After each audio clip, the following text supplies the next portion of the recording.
Hello dear students, मैं दीपक कुशवाहा अपने YouTube channel the maths world में आप सभी का स्वागत करते हैं। बच्चों, आज हम समतल का पार्ट 2 आपके सामने लेकर के आए हुए हैं। आपसे पहले वाले लेक्चर में हमने पार्ट 1 में आप लोगों को समतल का व्यापक समीकरण ज्ञात करना, किसी समतल की इक्वेशन से दिक् कोज्य और दिक् अनुपात को ज्ञात करना, एक बिंदु से होकर जाने वाले समतल का समीकरण ज्ञात करना आदि महत्वपूर्ण हेडिंग्स के ऊपर चर्चा हमने की हुई थी। अगर आपने पार्ट 1 का वीडियो अभी तक नहीं देखा है तो उसका लिंक हमने डिस्क्रिप्शन में दे दिया है। इस वीडियो को देखने के बाद आप पार्ट 1 का वीडियो जरूर देखें, तभी आपको ये चैप्टर पूरी तरह से समझ में आएगा। तो बच्चों, इसी क्रम में आज हम आपके लिए एक और महत्वपूर्ण हेडिंग्स की शुरुआत करने जा रहे हैं। हालांकि इस हेडिंग के बारे में हमने आपको पिछले वीडियो में बताया हुआ था कि 3 बिंदु से होकर जाने वाले समतल का क्या समीकरण होता है। तो आज उसी के ऊपर आधारित हम एक प्रश्न करने जा रहे हैं। सभी बच्चे बिल्कुल ध्यान से और वीडियो के लास्ट तक बने रहेंगे। आइए शुरू करते हैं बच्चों। तो हमने आपको बताया था कि यदि कोई 3 बिंदु हैं, जैसे कि x1 है, y1 है, z1 है, x2 है, y2 है, z2 है, और कोई तीसरा बिंदु है x3, y3, z3, इनसे होकर जाने वाले जो समतल का समीकरण होता है, उसके लिए हमने आपको एक मैट्रिक्स के फॉर्म में एक फार्मूला लिखाया हुआ था। क्या होता है फार्मूला? x से शुरुआत करते हैं, x minus x1, y minus y1, z minus z1।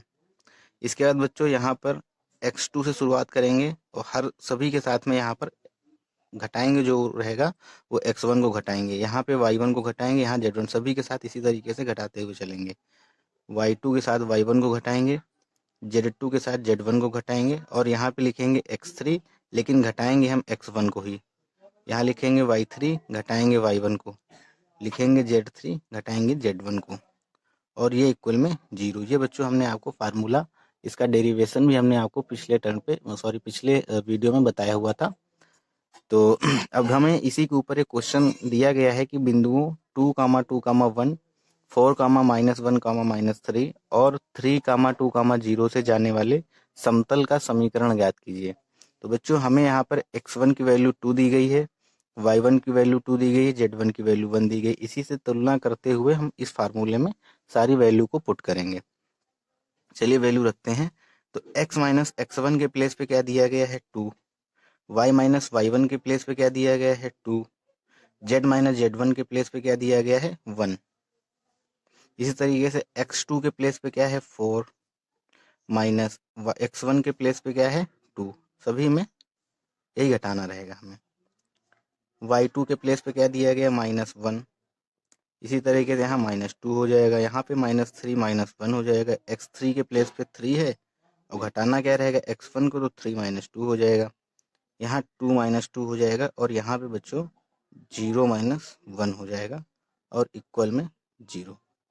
यहाँ तक समझ में आया होगा बच्चों। चलिए आगे कर लेते हैं, थोड़ा सा इसको सॉल्व करके लिख लेते हैं। ये हो जाएगा x - 2, यहाँ हो जाएगा 2, और यहाँ हो जाएगा 1। यहाँ हो जाएगा y - 2 -3, और ये 2 से 2 चले गए तो 0 बचा।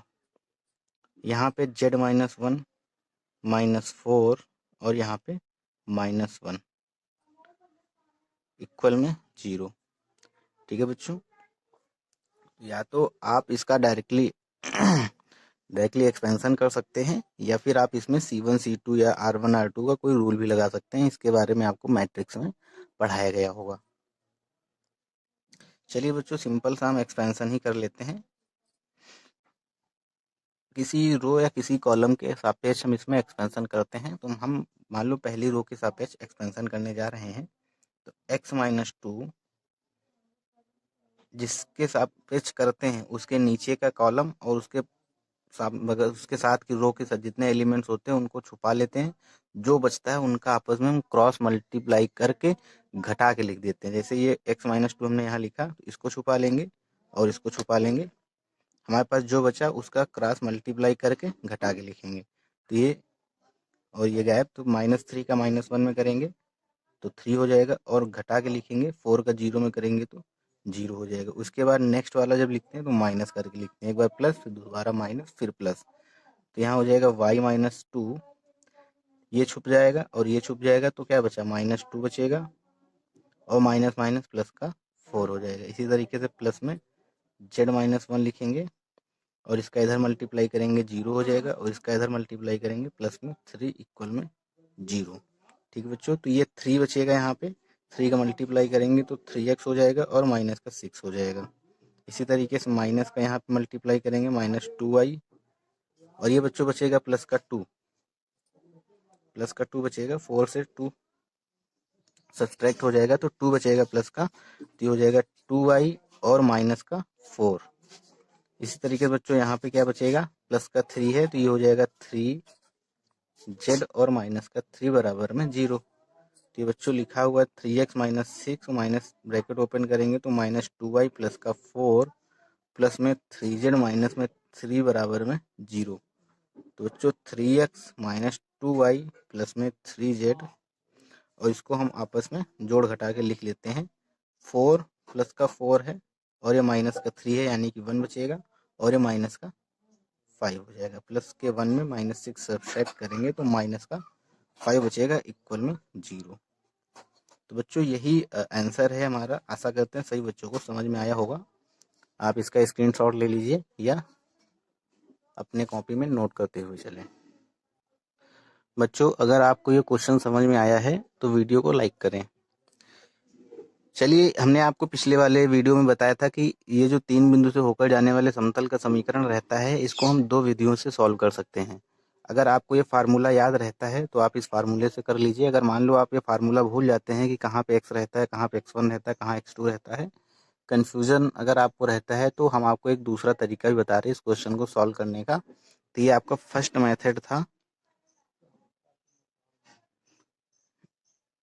अब हम आपको सेकेंड मेथड से यही क्वेश्चन कराएंगे। सभी बच्चे बिल्कुल ध्यान से देखेंगे। तो आइए बच्चों देखते हैं सेकेंड मेथड क्या है इसका।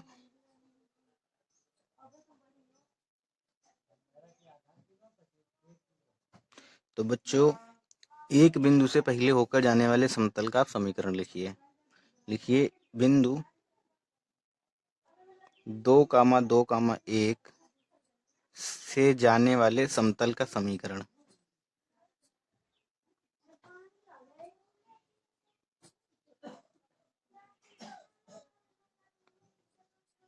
एक बिंदु से होकर जाने वाले समतल का समीकरण के बारे में आपको बताया था कि a क्या होता है, a x minus x1 plus b y minus y1 plus c z minus z1, यही तो बताया था बच्चों, और इक्वल में 0। तो यहाँ पर a x माइनस x1 के प्लेस पे क्या रखेंगे 2 plus b y minus y1 के प्लेस पे क्या रखेंगे 2 plus c z minus z1 के प्लेस पे क्या है 1 बराबर में 0। तो ये बच्चों एक बिंदु से होकर जाने वाले समतल का समीकरण आ गया। अब चूंकि ये जो समतल का समीकरण ये 2 बिंदु और भी 2 बिंदुओं से होकर के जाता है, कौन कौन से, 4, -1, -3 और 3, 2, 0 से। तो आप यहाँ पे बच्चों लिखेंगे सिंस यह बिंदुओं 4, -1, -3 एंड 3, 2, 0 से भी होकर जाता है,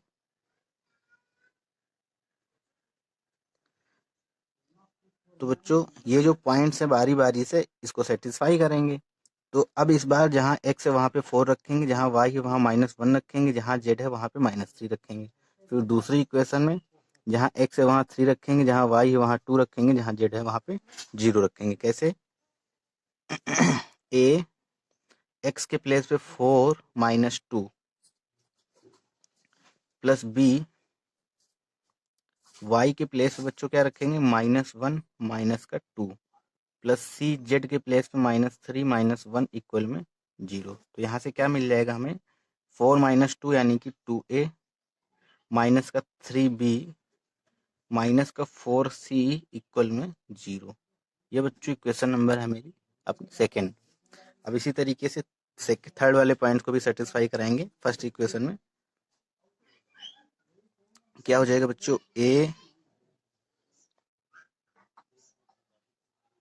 एक्स के प्लेस पे रखेंगे 3 माइनस का 2 प्लस बी वाई के प्लेस पे रखेंगे 2 माइनस 2 प्लस सी जेड के प्लेस पे रखेंगे 0 माइनस 1 और बराबर में 0। ठीक है बच्चों। तो बच्चों क्या हो जाएगा यहाँ पर 3 माइनस 2 यानी कि 1, यानी कि 1 का ए से मल्टीप्लाई ए और ये 0 हो जाएगा तो प्लस 0 भी लिख लीजिए इसको, और ये माइनस का सी हो जाएगा इक्वल में 0। Equation number 3। बच्चों आपको वज्र गुणनखंड विधि के बारे में बताया गया होगा जब आप क्लास 8th में पढ़ाई किया करते थे कि जैसे दो समीकरणें हों और 3 अननोन हों तो हम उनकी वैल्यू कैसे फाइंड करते हैं। एक्चुअली हम आपको बता दें कि हमें करना क्या है, हमारा लक्ष्य क्या है। ये जो हमने इक्वेशन नंबर फर्स्ट मानी है इसी में हमको ए बी और सी की वैल्यू निकाल के रखनी है इन 2 और 3 इक्वेशन को सॉल्व करके। इन दोनों इक्वेशंस को हमें सॉल्व करके ए बी और सी की वैल्यू निकालनी है। जो ए बी और सी की वैल्यू आएंगी उन वैल्यू को उठा के हमें फर्स्ट इक्वेशन में पुट करना रहेगा और फिर आपस में मल्टीप्लाई कर लेंगे, फिर हमारा आंसर हमें मिल जाएगा जो हमको चाहिए रहेगा। क्योंकि जो प्लेन की जनरल इक्वेशन होती है वो क्या होती है, A X plus B Y plus C Z plus D बराबर में 0। हमें इस फॉर्म में आंसर देना रहेगा। तो एक्स वाई जेड तो यहाँ दिखाई दे रहा है, ए बी सी की वैल्यू हम इन दोनों इक्वेशंस को सॉल्व करके निकालेंगे और यहीं पे वैल्यू हम पुट कर देंगे तो हमें इस फॉर्म में एक इक्वेशन मिल जाएगी और वही हमारी इक्वेशन होगी प्लेन की। तो बच्चों यहाँ पर लिख लीजिए समीकरण 2 और 3 को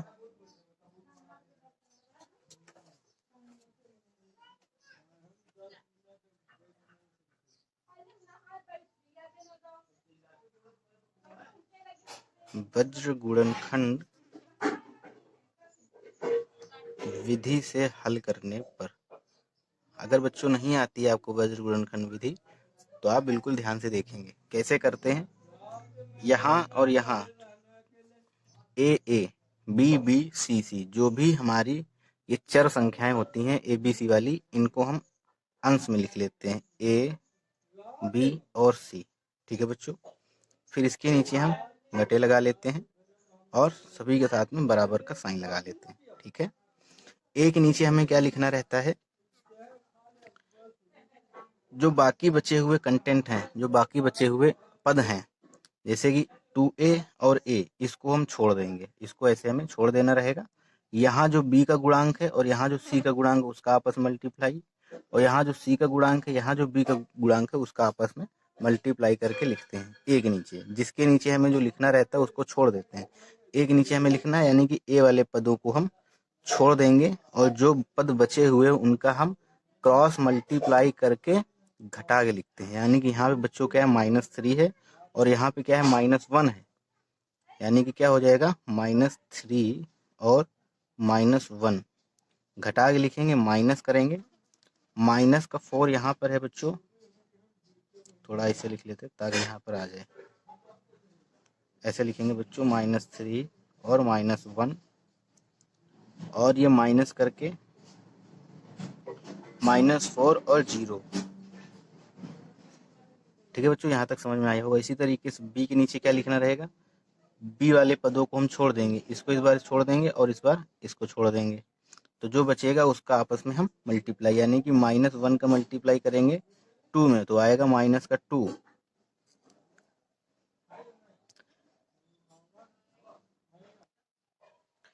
देखिए बच्चों बी है तो ये ऐसे इसका मल्टीप्लाई करेंगे इसके साथ में और इसका मल्टीप्लाई करेंगे इसके साथ में, तो क्या आएगा -4 और किसके साथ मल्टीप्लाई करेंगे ए के गुणांक के साथ, यानी कि क्या है 1 और घटा के लिखेंगे क्या 2 और -1।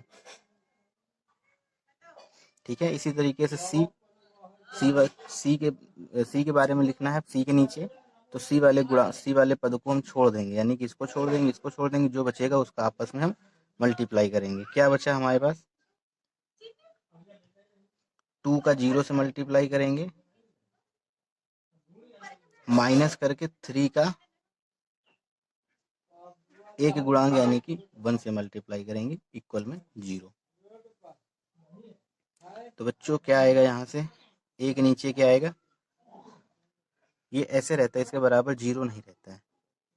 ये आपस में ऐसे एक दूसरे के बराबर हो जाते हैं, और हम मान लेते हैं कि ये जो सारी वैल्यू हैं सभी वैल्यू k के बराबर है। तो यहाँ से हमें क्या मिलेगा, एक नीचे -3 का 1 से मल्टीप्लाई यानी कि 3 माइनस में 4 का 0 से मल्टीप्लाई 0 इक्वल में b अपॉन -4 का 1 से मल्टीप्लाई क्या आएगा, माइनस का 4 माइनस माइनस हो जाएगा प्लस का 2।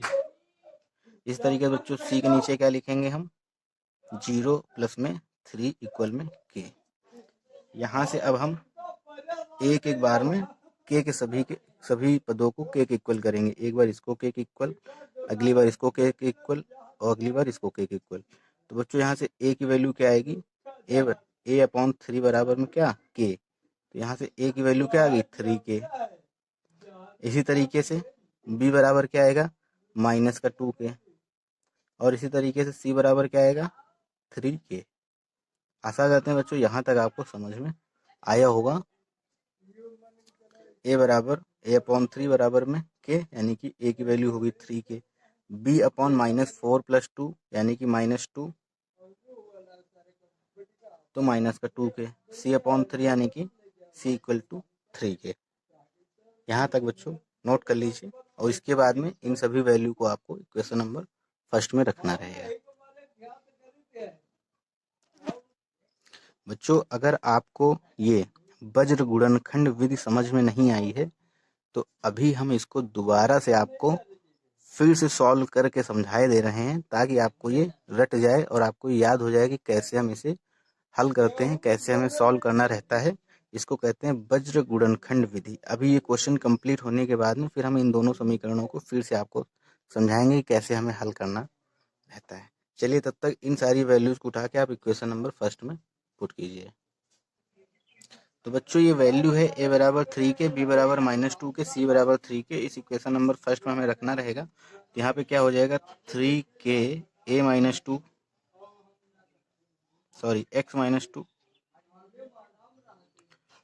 माइनस b के प्लेस पे रखेंगे 2k y-2 प्लस में c के प्लेस पे 3k z-1 इक्वल में 0। ठीक है बच्चों, मल्टीप्लाई कर लीजिए तीनों में। k कॉमन दिखाई दे रहा है, k कॉमन ले लीजिए, कॉमन लेके उधर भेजेंगे तो 0 हो जाएगा। क्या बचेगा, 3x माइनस का 6 माइनस का 2y प्लस में 4 प्लस में 3z माइनस में 3 इक्वल में 0। तो बच्चों क्या मिलेगा हमें यहाँ के से, 3x माइनस 2y प्लस में 3z, और ये 4 प्लस 4 माइनस 3 1, और plus 1 minus 6 minus 5 equal to 0। यही बच्चों हमें आंसर लाना था। जो हमने फर्स्ट मेथड से किया था उससे भी यही आंसर आया था हमारा, और जो सेकंड मेथड से किया इससे भी आंसर आया। हालांकि सेकंड मेथड की अपेक्षा फर्स्ट मेथड काफ़ी इजी है। हमें उसमें बस सिर्फ सिंपल सा एक फार्मूला याद करना रहता है, और उसी फार्मूले में हमें वैल्यू पुट करनी रहती है। तो बेहद आसान है वो। याद करने का तरीका बस इस तरीके से, x माइनस x1, यहाँ x2 माइनस x1, यहाँ x3 माइनस x1। इसी तरीके से यहाँ रखेंगे y माइनस y1, यहाँ y2 माइनस y1, यहाँ y3 माइनस y1। इसी तरीके से यहाँ बच्चों z minus z1, z2 minus z1, z3 minus z1। बस ये सिंपल सा फार्मूला इक्वल टू 0। और इसको एक्सपेंशन करना आपको आता ही है, प्रसार कर लीजिए। ज़्यादा लेंदी अगर बन रहा है तो C1 C2 या R1 R2 जो होते हैं संक्रियाएं, उनको आप लगा के थोड़ा सा शॉर्ट कर सकते हैं, 0 बना सकते हैं, फिर एक्सपेंशन करने में आसानी हो जाती है। तो बच्चों आशा करते हैं यहाँ तक आपको पूरी तरह से समझ में आया होगा। अगर आपको वज्र गुणनखंड विधि समझ में नहीं आई है तो आप हमें कमेंट बॉक्स में लिख के बताइएगा कि हमें ये वज्र गुणनखंड विधि समझ में नहीं आई है। फिर हम उसके लिए एक नेक्स्ट वीडियो बना के आपको उसमें डिटेल से समझाएंगे। चलिए बच्चों आगे हम शुरुआत करते हैं अब एक नई हेडिंग की, जो कि आपकी परीक्षा की दृष्टि से वो भी महत्वपूर्ण है। उससे भी प्रश्न जो है हमेशा ही बनते रहते हैं और पूछे जाते रहे हैं, एक एक साल को छोड़ छोड़ करके। कभी इस पैटर्न पे क्वेश्चन आ जाता है, तो कभी जो आगे बताने वाले उस हेडिंग के ऊपर क्वेश्चन आ जाता है। मतलब हमेशा से ही पूछे जाते रहे हैं। तो हमें कुछ भी छोड़ना नहीं है, सारा कुछ पढ़ते हुए चलना है कि पेपर चाहे कहीं से भी बने, कोई भी क्वेश्चन आपसे चैप्टर से पूछा जाए वो सारे क्वेश्चंस आप कर ले जाएं। चलिए तो नेक्स्ट हेडिंग की शुरुआत करते हैं। सभी बच्चे बिल्कुल लास्ट तक बने रहेंगे, ध्यान से समझेंगे। तो नेक्स्ट हेडिंग है बच्चों आपकी, इम्पोर्टेंट है, समतल का लंब रूपी समीकरण, इंग्लिश में कहते हैं equation of the plane in normal form.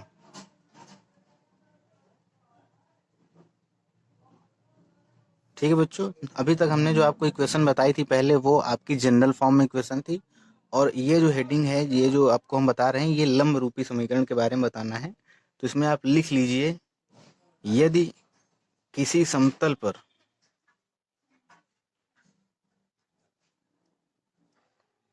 डाले गए लंब की लंबाई p हो तथा दिक्कोज्याएं LMN हों, तो समतल का समीकरण क्या होगा बच्चों? समतल का समीकरण LX प्लस MY प्लस में NZ इक्वल में P, जहाँ LMN दिक्कोज्याएं हैं और P जो है समतल पर डाले गए लंब की लंबाई है। तो बच्चों बहुत ही आसान है, जब लंब रूपी समीकरण के बारे में हमसे कहा जाए तुरंत बस आपको स्पीड से बोलना है LX plus MY plus NZ equal to P। LX plus MY plus NZ equal to P, जहाँ पर P जो है डाले गए लंब की लंबाई है और LMN क्या है? दिक्कोज्याएं हैं। आशा करते हैं बच्चों यहाँ तक आपको समझ में आया होगा। इसी क्रम में एक नेक्स्ट हेडिंग की चर्चा कर लेते हैं। ये लंब रूपी समीकरण हो गया। अब देखते हैं कि समतल का अंतःखंड रूपी समीकरण क्या होता है। सभी बच्चे यहाँ तक नोट करें। बहुत आसान है बच्चों, और थोड़ा सा आपको माइंड अपने कंसंट्रेट करना पड़ेगा यहाँ पर, तभी आपको ये डिटेल में समझ में आएगा कि समतल का जो अंतःखंड रूपी समीकरण होता है वो क्या होता है। Equation of the plane in intercept form आपकी न्यू हेडिंग है। सभी बच्चे हेडिंग नोट कर लें और हमारे साथ समझते हुए चलें। बच्चों हमने मान लिया कि ये कोई 3 एक्सिस हैं, एक्स वाई और जेड। ये एक्स है, ये वाई है और ये बच्चों जेड है। तो हमें समतल का अंतःखंड रूपी समीकरण जो है वो बताना है। मान लो कोई समतल है, वह मूल बिंदु से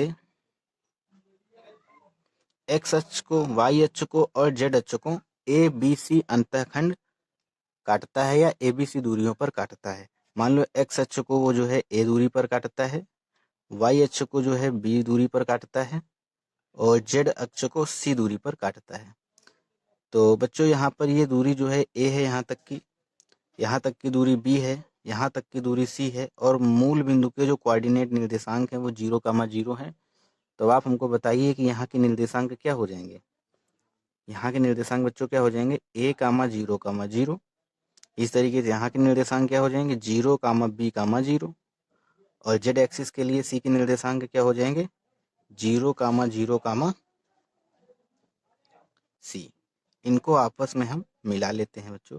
ये इसको ऐसे मिला दिया, इसको ऐसे मिला दिया और इसको ऐसे मिला दिया। यहाँ तक बच्चों आपको समझ में आया होगा। हमने ये जो दूरी है ये ए दूरी है, यहाँ से यहाँ तक की दूरी ए है, यहाँ से यहाँ तक की दूरी बी है और यहाँ से यहाँ तक की दूरी सी है। हमने मान लिया कि ये जो पॉइंट है वो कैपिटल ए है, ये कैपिटल बी है और ये पॉइंट जो है वो कैपिटल सी है। ठीक है बच्चों, यहाँ तक समझ में आया होगा। हम फिर से बता दे रहे हैं, 3 एक्सिस हैं एक्स वाई और जेड। इस एक्सिस पर समतल जो है वो ए बी सी दूरियों पर एक्स वाई जेड को कट करता है, काटता है।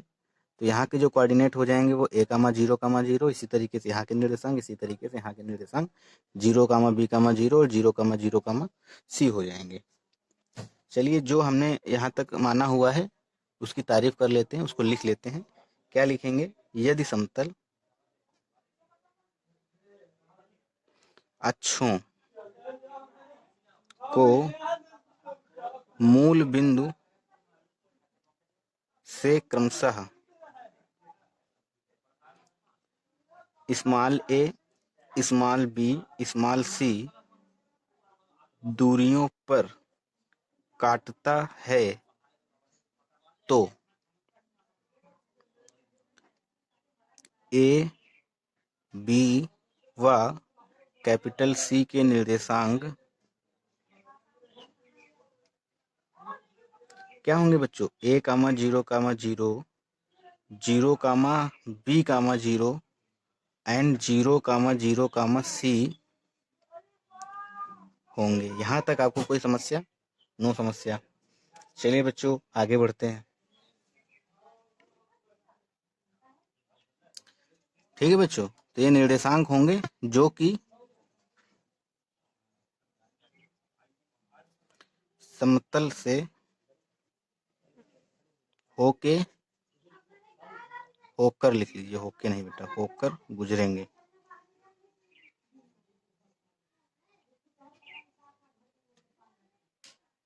कहने का मतलब बच्चों क्या हुआ, ये जो निर्देशांक हैं, समतल जो है इन्हीं बिंदुओं से होकर के गुजरता है। 3 बिंदु से समतल जो है इन्हीं 3 बिंदु से होकर के गुजरता है। तो अभी हम इसके आगे आपको करा रहे हैं। सबसे पहले लिखेंगे कि जो समतल का समीकरण है, माना समतल का समीकरण क्या होता है बच्चों? ax plus B Y plus C Z plus D बराबर में 0। तो यहाँ स्मॉल सी वगैरह मान चुके हैं, तो हम कैपिटल ए माने ले रहे हैं। Capital A X capital B Y plus capital C Z plus capital D बराबर में 0। चूंकि यह बिंदु किससे होकर जाता है? ए कामा जीरो से होकर जाता है। तो क्या हो जाएगा बच्चों? ए के एक्स के प्लेस पे क्या रखेंगे? ए, वाई के प्लेस पे 0, जेड के प्लेस पे भी 0। तो यहाँ से हमें क्या मिलेगा? ए मल्टीप्लाई में 0 प्लस 0 प्लस 0 प्लस में डी बराबर में 0। तो बच्चों यहाँ से जो ए की वैल्यू आएगी वो माइनस का डी अपॉन में माइनस का ए। ठीक है, यहाँ तक आपको समझ में आया होगा। इसी प्रकार क्या करेंगे बच्चों? बी की वैल्यू निकालेंगे, दूसरा पॉइंट रख के इसी में सी की वैल्यू निकालेंगे, तो जो दूसरा पॉइंट रखेंगे तो उससे बी की वैल्यू क्या आ जाएगी? माइनस का डी अपॉन में small b and capital C बराबर में माइनस का डी अपॉन में स्मॉल सी। यहाँ तक बच्चों आपको समझ में आया होगा। अब the value of capital A capital B capital C put in 1। A B C की जो वैल्यू है उनको इक्वेशन नंबर फर्स्ट में रखने पर क्या मिलेगा हमें? कैपिटल ए के प्लेस पे रखना है माइनस का डी अपॉन में ए, तो ये हो जाएगा बच्चों माइनस का डी अपॉन में ए और मल्टीप्लाई में एक्स प्लस बी के प्लेस पे रखेंगे माइनस का डी अपॉन में ए मल्टीप्लाई में वाई प्लस जेड के प्लेस पे रखेंगे, सॉरी सी के प्लेस पे रखेंगे माइनस का डी अपॉन में सी मल्टीप्लाई में जेड और प्लस में डी बराबर में 0। बच्चों ऊपर सभी में डी कॉमन दिखाई दे रहा है, इसको हम कॉमन ले लेते हैं, माइनस के डी कॉमन ले लेते हैं बच्चों। तो क्या हो जाएगा? माइनस डी कॉमन लेंगे, यहाँ बचेगा एक्स अपॉन ए प्लस का वाई अपॉन में, यहाँ बच्चों बी होगा, वाई अपॉन में बी प्लस में सी अपॉन में जेड अपॉन में सी और माइनस का 1 बराबर में 0। ये डी उधर चला जाएगा तो 0 हो जाएगा। क्या मिलेगा हमको? X upon A plus Y upon B plus Z upon C बराबर में 1। यही जो बच्चों इक्वेशन हमें मिली है, यही इक्वेशन अंतःखंड रूपी समीकरण है, जहां पर जो ए है वो ओ ए है, बी जो है वो ओ बी है, जो सी है वो ओ सी है। ठीक है बच्चों, ये क्या है? अक्षों पर कटे हुए अंतःखंड है। बस आप इतना याद रखेंगे, जो समतल का जनरल समीकरण होता है वो जनरल समीकरण को हम A X plus B Y plus C Z plus D बराबर में 0 कहते हैं। जो लंब रूपी समीकरण होता है उसको हम L X plus M Y plus N Z बराबर में पी वो कहते हैं। और जब हमें अंतःखंड रूपी इंटरसेप्ट फॉर्म में समतल की प्लेन की इक्वेशन बतानी हो तब वो होता है X upon A plus Y upon B plus में जेड अपॉन सी बराबर में 1। यही बच्चों आपको बताना था। 3 इक्वेशंस होती हैं, इन तीनों इक्वेशंस के बारे में हमने चर्चा कर ली। आइए अब हम एक एक क्वेश्चन तीनों इक्वेशन के ऊपर जो आज हमने बताई हैं उनके ऊपर एक एक क्वेश्चन कर लेते हैं। तो आपको ये जो हेडिंग्स हैं पूरी तरीके से क्लियर हो जाएंगी, पूरी तरह से समझ में आ जाएंगी। चलिए बच्चों, वीडियो के लास्ट तक बने रहेंगे। जो हम क्वेश्चन कराने जा रहे हैं वो प्रश्न आपसे परीक्षाओं में पूछे जा चुके हैं, तो बिल्कुल लास्ट तक देखेंगे वीडियो को बिना स्किप किए हुए। और हाँ बच्चों, अगर आप इस चैनल पर अभी नए हैं, पहली बार ये वीडियो देख रहे हैं, तो चैनल को सब्सक्राइब कर लें और बेल आइकन भी साथ में प्रेस कर लें।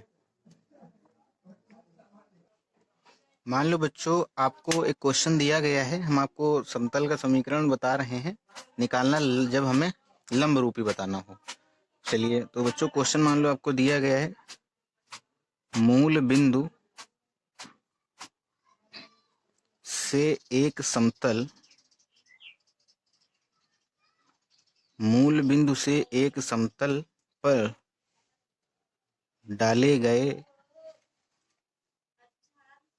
लंब के जो दिक् अनुपात हैं, हमें दिक् अनुपात बच्चों दिए गए हैं। मान लो कुछ भी मान लो 2, -1, -2 है, तथा मूल बिंदु से डाले गए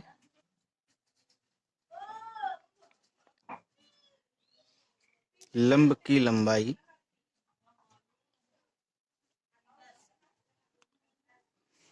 12 इकाई है, तो समतल का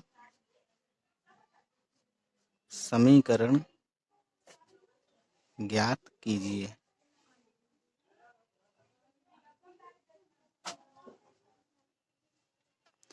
कह रहे बच्चों, मूल बिंदु से समतल पर डाले गए जो लंब के दिक् अनुपात है हमें वो दिए गए हैं 2, -1, -2। हमें मूल बिंदु से डाले गए लंब की लंबाई भी दी गई है p बराबर 12 इकाई। तो हमें समतल का समीकरण बताना है। लिखेंगे बच्चों, गिवन a की वैल्यू दी गई है, हमें दिक् अनुपात दिए गए हैं, a बराबर 2 है, b बराबर -1 है और c बराबर है -2। और हमें क्या दिए गए, मूल बिंदु से डाले गए लंब की लंबाई p हमें दी गई है 12। तो बच्चों, समतल का लंब रूपी समीकरण हमने क्या बताया था आपको, समतल का लंब रूपी समीकरण यही होता है बच्चों, LX प्लस MY प्लस में NZ बराबर में P। तो बच्चों, LM और N क्या होते थे, दिक् कोज्याएं होती थी, डिसीज होते थे। और हमें दिए गए हैं DRs, यानी कि दिक् अनुपात हमें दिए गए हैं, डायरेक्शन रेशियो दिए गए हैं।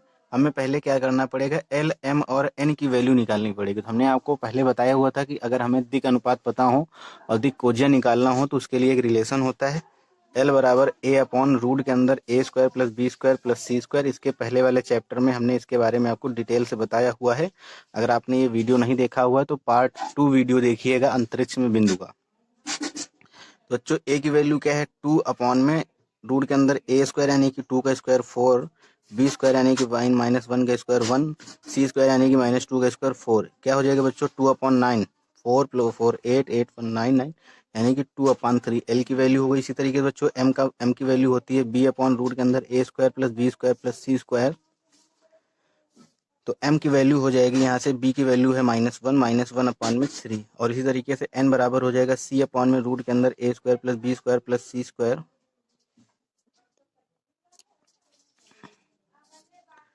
तो बच्चों, c की वैल्यू है -2 तो L M और n के जो मान आए हुए हैं वो 2/3 -1/3 और -2/3। ये सारी वैल्यूज को पुट इन 1, एक में हम वैल्यू पुट करेंगे तो L की वैल्यू क्या रखेंगे, 2/3 और x -1/3y -2/3z और इक्वल p की वैल्यू हमें दी गई है 12। ठीक है बच्चों, यहाँ पे हम नीचे 3 एलसीएम हमें दिखाई दे रहा है, एलसीएम ले लेते हैं। तो क्या हो जाएगा, ऊपर 2x माइनस का y माइनस का 2z इक्वल में 36। यही बच्चों हमारा आंसर, यही हमको लेके आना था। आशा करते हैं सभी बच्चों को यहाँ तक समझ में आया है, आया होगा। आया है तो नोट कीजिए।